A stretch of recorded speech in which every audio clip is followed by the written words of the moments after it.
ॐ गणपतये नमः। ॐ लक्ष्मीनारायणाय नमः। ॐ पार्वतीपतये नमः। सुप्रभात मित्रों, मैं आज आपका ध्यान अपने उस पुराने वीडियो पे ले जाना चाहता हूँ जहाँ पे आप लोगों को मालूम होगा कि किसान आंदोलन पे हमने कई वीडियो बनाए थे। तो आज उसी किसान आंदोलन को फिर से जागृत करने के लिए और राजनीतिक खेल को समझाने के लिए आप लोगों के सामने उसी परिस्थिति को फिर से दिखाना चाहता हूँ। क्या होती है राजनीति और क्या होती है घटिया राजनीति, इन दोनों का अंतर देखने के लिए आपको पुराने वीडियोस के साथ साथ इस वीडियो को अच्छे से समझना होगा। ध्यान रखिए, जब हमारे देश में किसान आंदोलन बड़े ज़ोर शोर से चल रहा था तो उस समय किसान आंदोलन के प्रमुख जो चेहरा बने हुए थे वो राकेश टिकैत थे। उन टिकैत जी के किसान आंदोलन का बाकी के सभी विपक्षी पार्टियों का, खासकर कांग्रेस, सपा, आप इत्यादि समस्त पार्टियां उसका संपूर्ण समर्थन करती थी और उसके लिए मार्ग खोल दी थी। यहाँ तक कि इतने बड़े बड़े सहायता किए कि वो लोग गणतंत्रता दिवस के पूर्व हमारे देश के लाल किले के ऊपर जाकर किसान आंदोलन में उपयुक्त होने वाले झंडे को वहाँ, जो कि खालसा का झंडा था, उसे भी वहाँ पे ध्वजारोहण करने का प्रयास किए और समझिए पूरी तरह से नहीं तो अर्ध तरह से वो इसमें पूरी अपने आप को विजयी घोषित किए।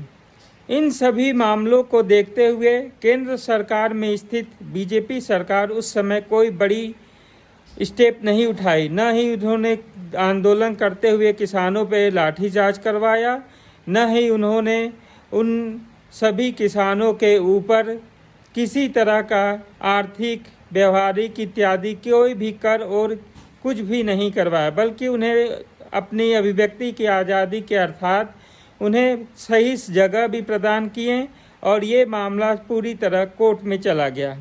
कोर्ट में जाने के बाद सभी आंदोलनकारियों से सड़क, राजमार्ग इत्यादि को खाली कराने के लिए कोर्ट ने बड़े बड़े आदेश भी दिए और जिसके तहत किसान अपना आंदोलन पीछे भी लिए, लेकिन शंभू बॉर्डर पे उन्होंने 1 साल तक अपना आंदोलन जारी रखा है। इन सभी कामों के अंतर्गत केंद्र सरकार की आलोचना करने वाले समस्त विपक्षी दल उसको हर तरह से घेरने के प्रयास किए, लेकिन केंद्र सरकार अपने संयम और विवेक और बुद्धि से तथा अपने स्वजनों के प्रेम की वजह से कोई भी ऐसा कदम नहीं उठाएं जिसकी वजह से उनके ऊपर कोई हिंसक कार्रवाई हो या उनके साथ कोई बर्बरता हो। लेकिन बाकी के लोगों ने बहुत प्रयास किया कि इस आंदोलन को उत्तेजित करके इसे हिंसक बनाया जाए और उसके अगेंस्ट में वो अपने फिर से खोया हुआ राज्य वापस पा सके। लेकिन जो भी था अभी तक उस परिस्थिति में नहीं पहुँचे और फिर से केंद्र में बीजेपी सरकार ही आ गई। अब प्रश्न दूसरी पक्ष पे पड़ता है, जो अभी तक किसानों के शुभचिंतक, सहायक इत्यादि थे, वही लोग सुप्रीम कोर्ट या हाई कोर्ट के कहने के बाद भी रास्ता खाली नहीं करवा रहे थे। लेकिन ये सारी परिस्थितियां दिल्ली में हो रही थी जो कि केंद्र सरकार के अगेंस्ट में आती थी। केंद्र सरकार के इस रवैये से, उनकी शांतिपूर्ण व्यवहार से विजय तो केंद्र सरकार को मिली, लेकिन किसानों को भी इसका अच्छा मूल्य मिला और उनसे कई बातें भी हुई और समस्त बातों को मानते हुए उनके कुछ विरोधी किए हुए कानूनों को वापस भी ले लिया गया। वहीं दूसरी तरफ विपक्ष के लोग जो पूरे आंदोलन को उकसा रहे थे और किसानों को भड़का रहे थे, उन्होंने किसान आंदोलन को बहुत सपोर्ट किया। लेकिन जब पंजाब में यही किसान आंदोलन शंभू बॉर्डर पे चल रहा था और उस पे लगभग 1 सालों से कई किसान वहाँ पे अपने सभी डेरे डंडे लेके पहुँचे हुए थे और बॉर्डर को बंद करके अपना विरोध प्रदर्शन कर रहे थे। तो उस विरोध प्रदर्शन को ख़त्म करने के लिए केजरीवाल सरकार, जो कि उस समय सबसे बड़ी हितैषी थी किसानों की, और राकेश टिकैत जो कि महान नेता थे, आंदोलनकारी थे, उन्होंने इनके ऊपर बुलडोजर चलवा दिया। उनके सारे कैंप इत्यादि को मात्र एक दिन के अंदर रातों रात हटा दिए। और इसमें जो हटाई कार्रवाई हुई, इस कार्रवाई का पूरा कोई भी विचार विमर्श किसानों के संग नहीं किया गया और न ही उन्हें इसका अवगत कराया गया।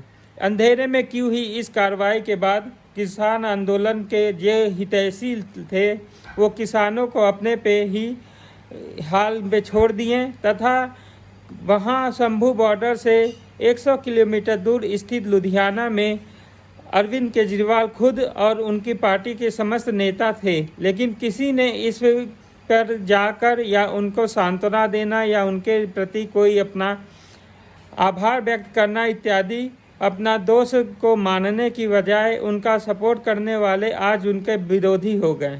इतनी घटिया राजनीति होती है इस देश में जिसका कि कहीं भी दुनिया में कोई जिक्र नहीं दिखाई देता है।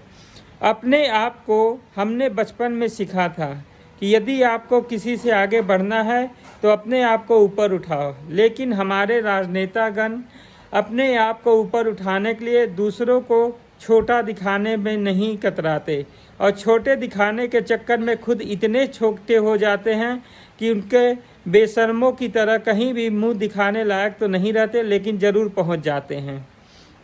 यही हाल आप पार्टी के हुई, जो कि दिल्ली में तो पूरी तरह से हार गई है। अब इसके बाद जो परिस्थिति आएगी वो उनको हरियाणा में और पंजाब में भी मिलेगा।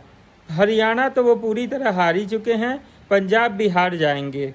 और इस तरह गठबंधन के जो दोहरी नीति वाली कार्यक्रम चलते हैं, उन समस्त कार्यक्रमों से जनता के आंखों पे जो पर्दे हैं वो भी हट जाएंगे, जो इन लोगों को अपना हितैषी मानते हैं।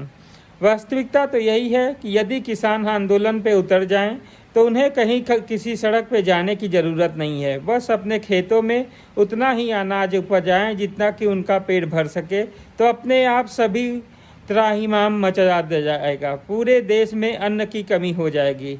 लेकिन वास्तविक किसानों का ऐसा कोई कमी नहीं थी, केवल कुछ गिने चुने किसानों के, जो कि कनाडा इत्यादि विदेशियों से आए हुए फंडिंगों के आधार पर जिनका चलता था, वो आंदोलन आज पूरी तरह से समाप्त हो गया।